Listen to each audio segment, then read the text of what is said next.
Welcome back to another episode of the Grace-Filled Leader Podcast, where we talk spirit-led leadership, time management, work-life balance, and lots of stuff in between. Back in episode 125, we talked about where to start when it comes to auditing or assessing your time. If you haven't listened to that episode, I encourage you to stop right now and go back and have a listen. Then, come right back here to today's episode.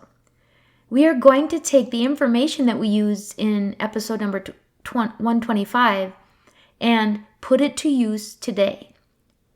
Today we are talking about what you do with the information you gathered in your time audit. So grab a notebook and pen for this one, my friends.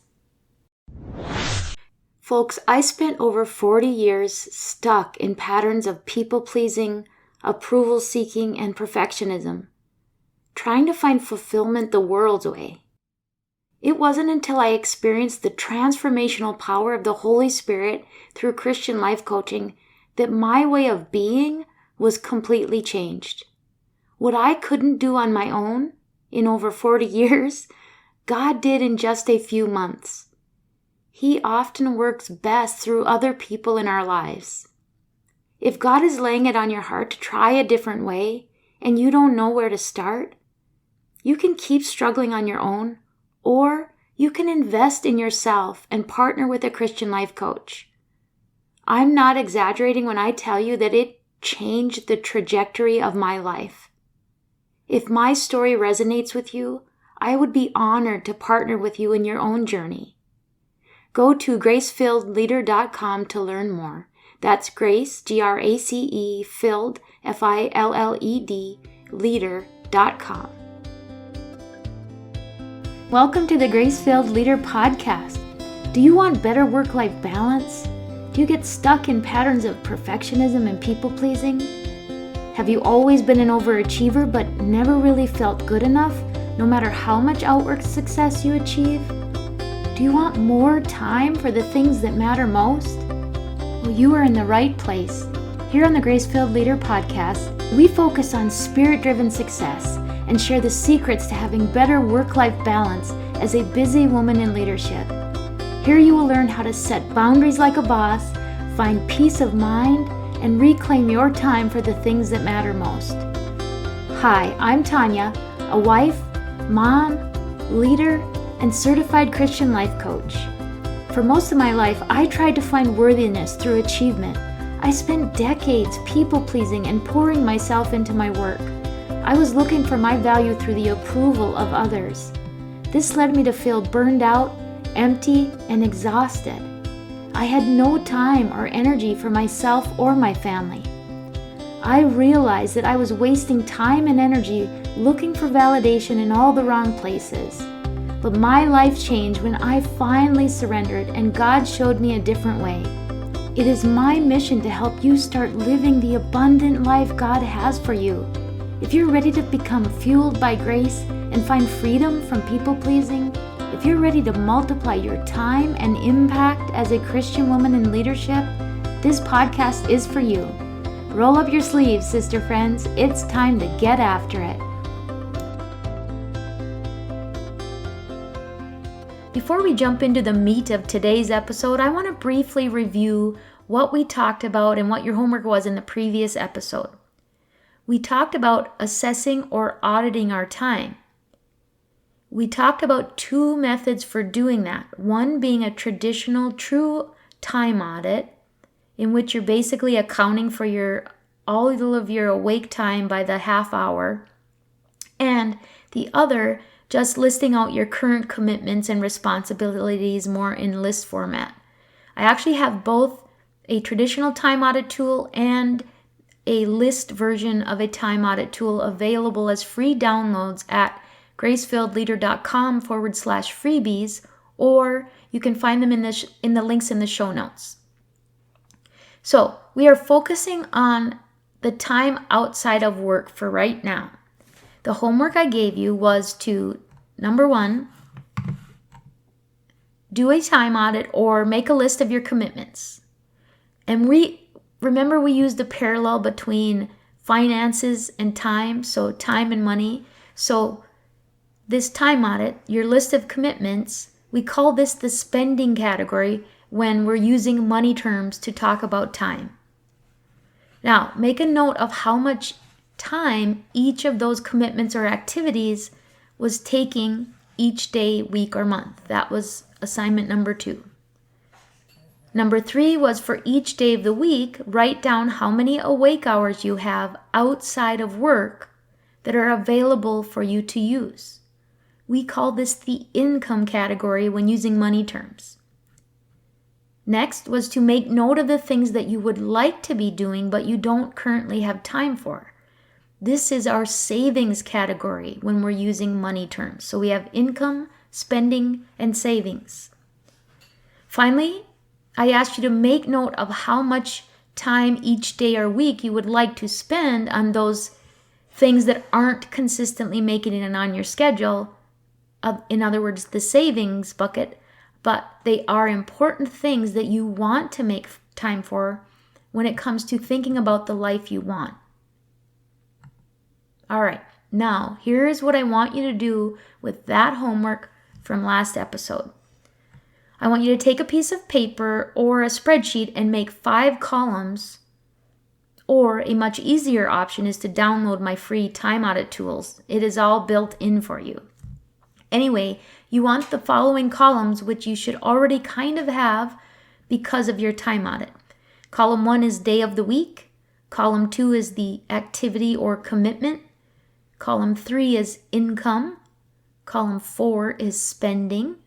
Column 5 is savings. In the income column, you want the number of awake hours you have available to you each day of the week. In the spending column, you want to have the number of hours spent on each type of activity that you have listed out in the activity column. In the savings column, you should have the amount of time you would like to spend but aren't currently spending.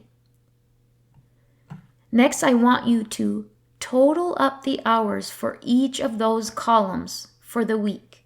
Total up your income or your time available to you, your spending, and your savings. If you are using my audit tool with the calculations, it has a time audit calculations tab. There are formulas built in that will actually calculate these totals for you. If you're doing this on your own, the next thing you want to do is you take your total weekly income or your awake hours that are available to you and subtract the total number of weekly hours in the spending column, or the time you are currently spending on various activities. Next, I want you to take your spending and I want you to add them to your savings hours. So the total hours currently spent on various activities plus the total number of hours you would like to be spending on other important activities, but currently you aren't consistently making time for. Spending plus savings. And here comes another math problem.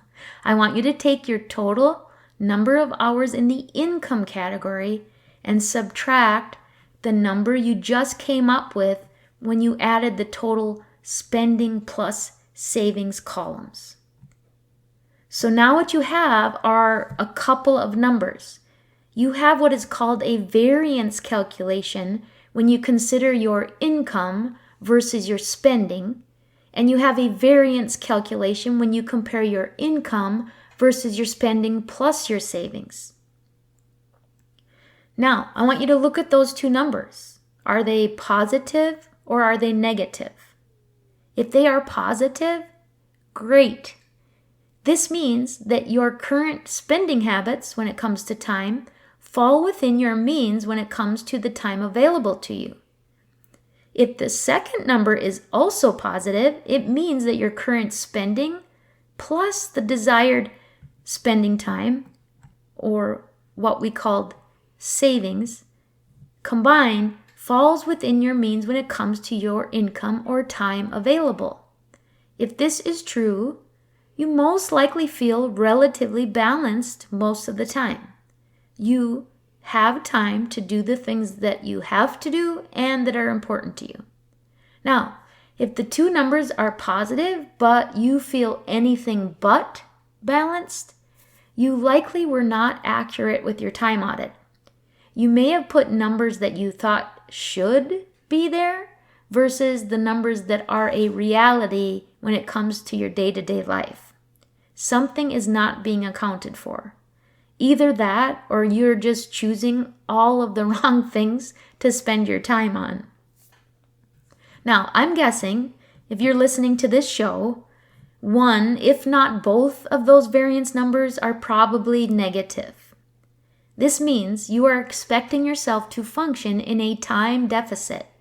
You do not have enough waking hours to do everything you would like to do or even everything you're trying to do. This is why you don't feel a sense of balance in your life. This is why you are running on empty. This is why you are burned out and crabby and irritable. We have to get you out of deficit spending when it comes to your time. So, on our next episodes, we're going to start talking about how to do that. I think that what we've talked about today, is enough homework to walk away with today. Just add up the data you gathered with your time audits, and please do your best to avoid judgment. This is just very useful information that we're going to use to build the life that you want. We have to start somewhere, right?